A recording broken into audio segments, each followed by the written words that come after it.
Bismillahirrahmanirrahim. Assalamu alaikum. My name is Dr. Osama Ali and today's lecture is about biochemistry. और जो आज हमने topic पढ़ना है that is very important and the name of that topic is glycolysis. Glycolysis होता क्या है कि सिंपल अल्फाज में ये होता है ग्लूकोज की ब्रेकडाउन। ठीक है, ग्लूकोज की ब्रेकडाउन हमें क्यों ज़रूरी है? ग्लूकोज की जब ब्रेकडाउन होती है तो हमें एटीपी की शक्ल में एनर्जी प्रोवाइड होती है।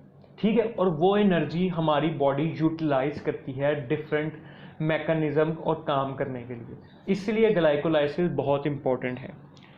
तो glycolysis almost occur in every cell of our living cell. हर सेल के अंदर ग्लाइकोलाइसिस होता है। ये प्रोसेस होता किधर है? ये होता है साइटोसोल के अंदर। ठीक है, it was the first metabolic sequence to be studied, यानी वो पहला मेटाबॉलिक सीक्वेंस जो साइंसदानों ने स्टडी किया वो कौन सा था? ग्लाइकोलाइसिस। और जिस साइंसदान ने किया उसका नाम था जी एम्बेडन मेयर ऑफ वेरबर्ग।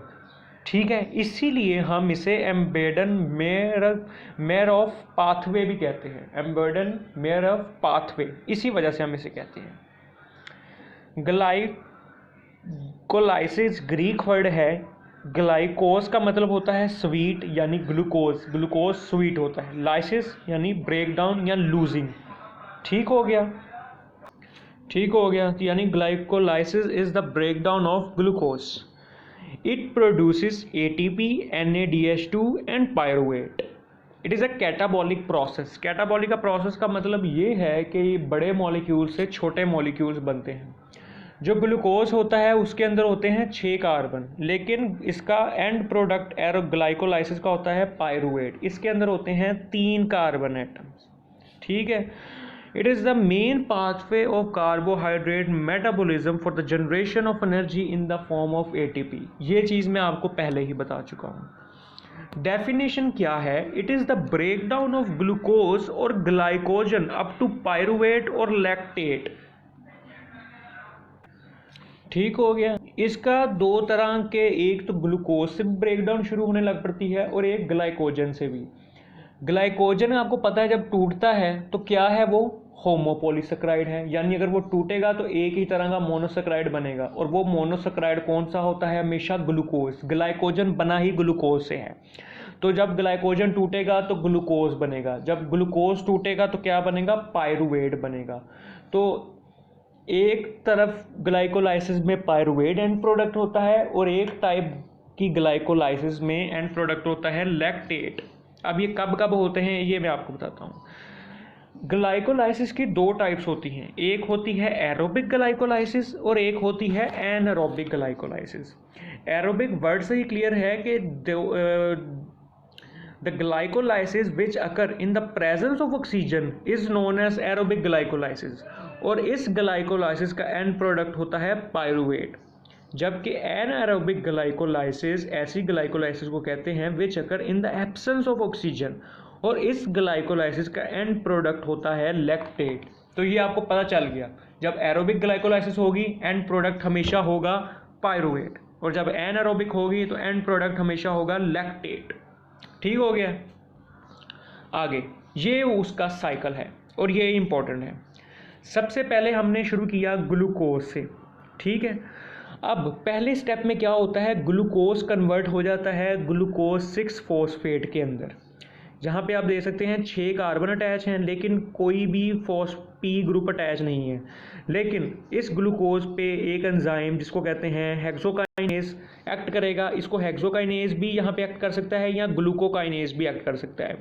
ये एक्ट करेंगे इन द प्रेजेंस ऑफ ATP।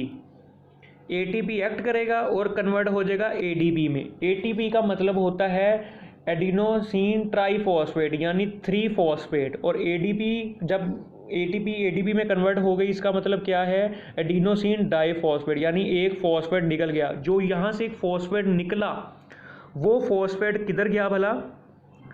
यहाँ पे वो फॉस्फेट किधर गया भला? वो फॉस्फेट इस ग्लूकोज के साथ अटैच हो गया। ठीक है, इस ग्लूकोज के साथ ये है वो फॉस्फेट। तो ग्लूकोज बन गया ग्लूकोज 6 फॉस्फेट, और एंजाइम एक्ट किया हेक्सोकाइनेज या ग्लूकोकाइनेज। ठीक है, नेक्स्ट स्टेप इसका क्या है? नेक्स्ट स्टेप इसका ये है कि ग्लूकोज 6 जो फॉस्फेट है उसने कन्वर्ट होना है फ्रुक्टोज 6 फॉस्फेट में।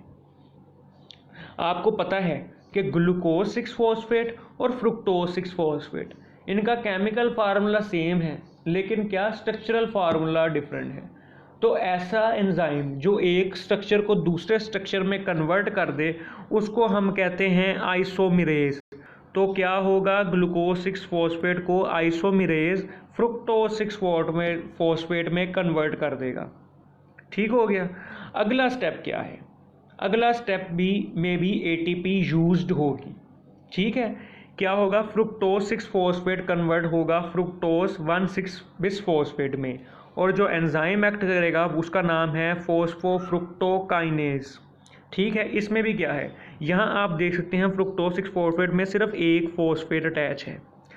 तो यहाँ पे क्या होगा, एटीपी एक्ट करेगा, एटीपी कन्वर्ट कर देगा, एटीपी में कन्वर्ट हो जाएगा तो एडिनोसिन डाइफॉस्फेट बन जाएगा। तो इसमें से क्या हुआ, एक फॉस्फेट निकल गया, वो फॉस्फेट अटैच हो जाएगा फ्रुक्टोज यहाँ पे आके।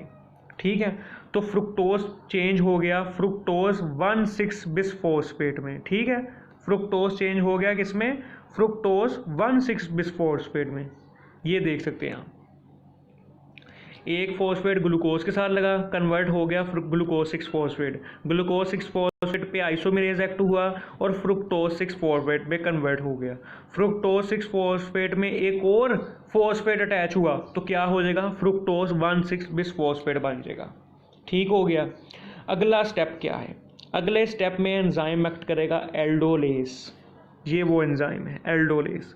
इस एल्डोलेज ने कन्वर्ट कर दिया फ्रुक्टोज 6 फॉस्फेट को डाईहाइड्रोक्सी एसीटोन फॉस्फेट में और ग्लिसरैल्डिहाइड 3 फॉस्फेट में। यानी एल्डोज ने इसको यहाँ से तोड़ दिया। जब ये टूटेगा एक हिस्सा यहाँ चला गया, एक हिस्सा यहाँ चला गया। जो यहाँ पे गया इसका नाम है ग्लिसरैल्डिहाइड 3 फॉस्फेट और ये डाईहाइड्रोक्सी एसीटोन फॉस्फेट। ये दोनों एंजाइम का भी स्ट्रक्चरल फार्मूला से केमिकल फार्मूला सेम है, लेकिन स्ट्रक्चरल फार्मूला डिफरेंट है। तो ये दोनों आपस में इंटरकन्वर्टेबल हैं, और कौन सा एंजाइम इंटरकन्वर्टेबल करवाता है उसका नाम होता है आइसोमेरेज। ठीक हो गया। अब डाईहाइड्रोक्सी एसीटोन 1,3 बिसफॉस्फोग्लिसरेट में कन्वर्ट नहीं हो सकता, जो कन्वर्ट होना है वो होना है ग्लिसरैल्डिहाइड 3 फॉस्फेट में। ठीक है, अब मैं आपको बताता हूँ क्या होगा। अब जो ग्लिसरैल्डिहाइड 3 फॉस्फेट बना उसने कन्वर्ट हो गया 1,3 बिसफॉस्फोग्लिसरेट में। ठीक है, इसमें ग्लिसरैल्डिहाइड में एक फॉस्फेट लगा हुआ था, इसमें क्या हो गया 1,3 बिसफॉस्फोग्लिसरेट। इसका मतलब है यहाँ पे 2 फॉस्फेट लग गए। तो यहाँ पे फॉस्फेट किधर से आया, यहाँ पे फॉस्फेट आएगा H3PO4। ये आपके सेल्स के अंदर पहले ही मौजूद होता है, तो एक फॉस्फेट और आ जाएगा। और ये फॉस्फेट जो एंजाइम एक्ट करेगा, जो ग्लिसरैल्डिहाइड 3 फॉस्फेट को 1,3 बिसफॉस्फोग्लिसरेट में कन्वर्ट कर देगा, वो उसका नाम होता है ग्लिसरैल्डिहाइड 3 फॉस्फेट डीहाइड्रोजिनेज। ठीक है, और डीहाइड्रोजिनेज जो था उसने NAD को NADH2 में कन्वर्ट कर दिया। तो NADH is a source of energy. एक NADH2 किसके बराबर होता है, 3 ATP के बराबर। तो यहाँ पर 3 ATP एनर्जी प्रोड्यूस हो गई। ये वो है 1,3 बिसफॉस्फोग्लिसरेट। अब क्या होगा, जो एक आपकी बॉडी में ADP भी बड़ी तादाद में मौजूद होते हैं। ठीक है, तो यहाँ से 1,3 बिसफॉस्फोग्लिसरेट से एक फॉस्फेट, ये वाला फॉस्फेट निकलेगा और इस ADP के साथ अटैच हो जाएगा। जब इस ADP के साथ अटैच हो जाएगा तो इसके साथ 3 फॉस्फेट लग गए, तो ये कन्वर्ट हो जाएगा एडिनोसिन ट्राइफॉस्फेट यानी ATP में। ठीक है, तो 1,3 बिसफॉस्फोग्लिसरेट किस में कन्वर्ट हो गया, 3 फॉस्फोग्लिसरेट में। ठीक है, इसके अलावा एक एंजाइम एक्ट करेगा 3 फॉस्फोग्लिसरेट में जिसका नाम है म्यूटेज। वो कन्वर्ट कर देगा, ये जो 3 नंबर पे फॉस्फेट लगा है इसने 2 नंबर फॉस्फेट कार्बन पे जाकर लग जाना है, तो इसका नाम हो जाएगा 2 फॉस्फोग्लिसरेट। ठीक हो गया। इस 2 फॉस्फोग्लिसरेट की पोजीशन को चेंज कर देगा इनोलेस, और वो कन्वर्ट कर देगा इसको फॉस्फोफिनोल पायरुवेट में। ये है फॉस्फोफिनोल पायरुवेट, बस पोजीशन चेंज हुई है।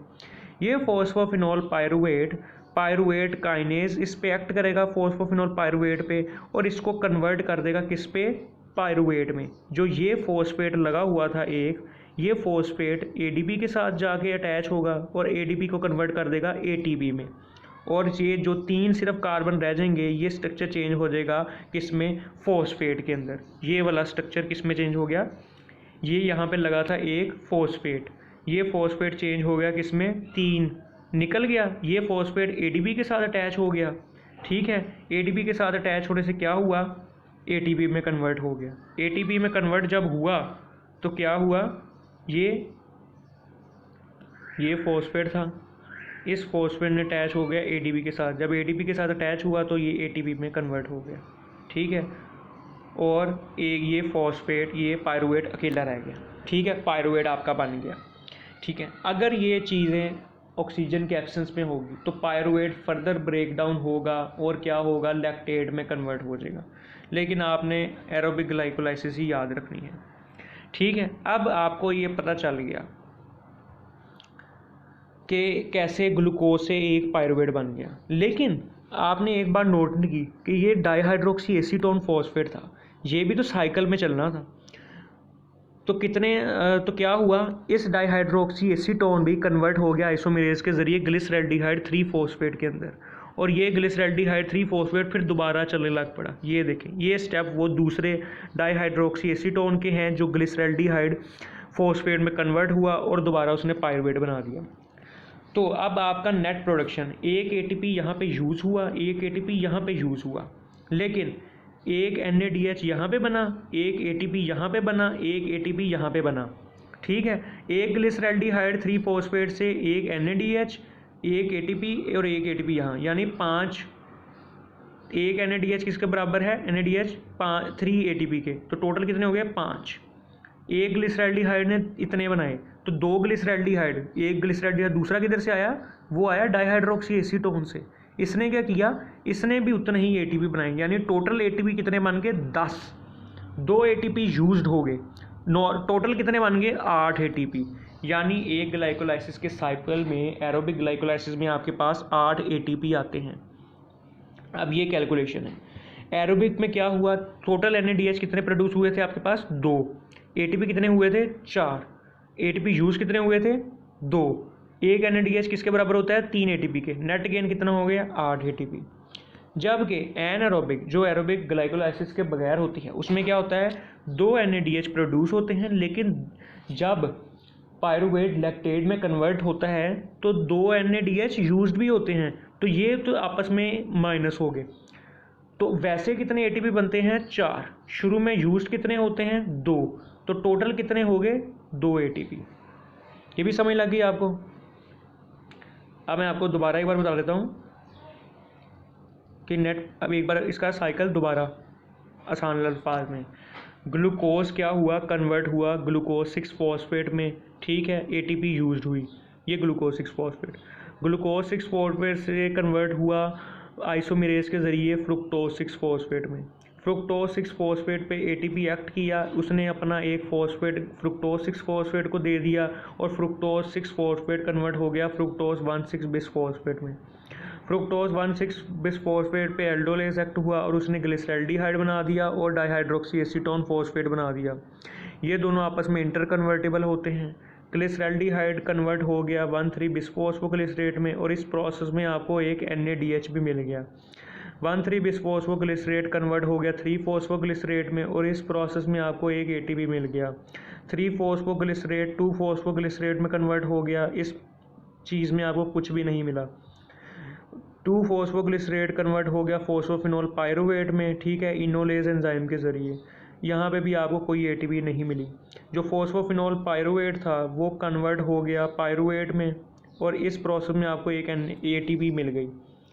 एक साइकिल, यानी अगर एक तरफ साइकिल चल रहा है तो ये क्या हुआ, एक NADH, एक ATP और एक ATP, यानी 5 ATP। इस प्रोसेस में भी यहाँ से भी आपको 5 ATP मिलेंगे। टोटल हो गए 10 ATP। 2 ATP यहाँ पे यूज्ड हुए, इससे क्या हुआ, -2।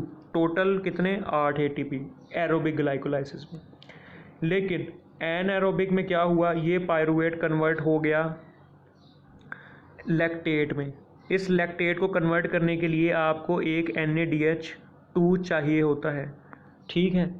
तो पायरुवेट आपको 2 मिलते हैं एक ग्लूकोज से, तो 2 के लिए कितने चाहिए होंगे, 2 NADH। तो यहाँ पे टोटल NADH कितने बनते हैं, एक यहाँ पे बनेगा, एक यहाँ पे, यानी 2 बनेंगे। तो 2 NADH ये दोनों आपस में कैंसिल हो गए, ठीक है। तो टोटल ATP यहाँ पे कितने मिल गए, एक ATP यहाँ पे आपको बचेगा एनारोबिक में, एक ATP यहाँ पे, ये मिला आपको एक ग्लिसरॉल्डिहाइड से। 2 से कितने मिलेंगे, 4 ATP। ये 4 ATP टोटल आपको मिले, और 2 ATP आपने यूज्ड भी तो किए थे, वो दोनों ATP माइनस हो जाएंगे, ठीक है। तो टोटल कितने ATP एनारोबिक में मिले आपको, 2 ATP, यानी एनारोबिक ग्लाइकोलाइसिस हो आपको मिलते हैं 2 ATP, एरोबिक ग्लाइकोलाइसिस में आपको मिलते हैं 8 ATP। ये 4 चीज़ें आपने याद रखनी है। और आपका आज का होमवर्क ये है कि आपने एरोबिक साइकिल और एरोबिक ग्लाइकोलाइसिस साइकिल ये आपने ड्रा करके पोस्ट करनी है ग्रुप में, बायोकेमिस्ट्री वाले में। Thank you very much.